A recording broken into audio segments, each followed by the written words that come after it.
Ienāca Rimi. Rimi, jā. Ienāca Rimi, iekšā, iekšais.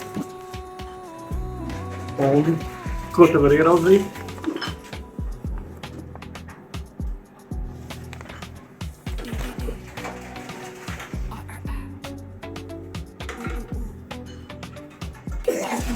Tas ir kāds neīstais? Nē, Nav īstais, jā? nav, tu taču sarunāji rakstīts kaut kā.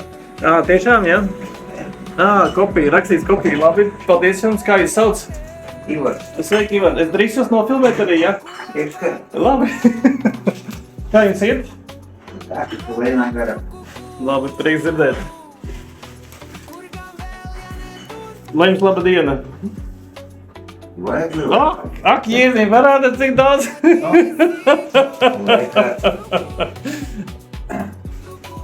Kas jums tādas taisa, nezināt, bet? Es atradu kopā ar pudru. Aha, rekā. Laigi labs, jā. Kā jūs Tu taču raksti. Es zinu, tu nepamanīji nemaz, jā. Nē, rīņš taču nav. Nu, jā. Nē, ir teikt, jā. Zakmeņš šeit papīrīts, jā. Jā, paldies. Tikai interesanti, izrādāt nav 100 eiro. Ivars teica, ka... Un kamēr biju pēc otras partijas nodot pudeles, ielikām daudz simtnieks iekšā, kad puisis ienāca, paņēma un aizskrēja projām. Tālūk.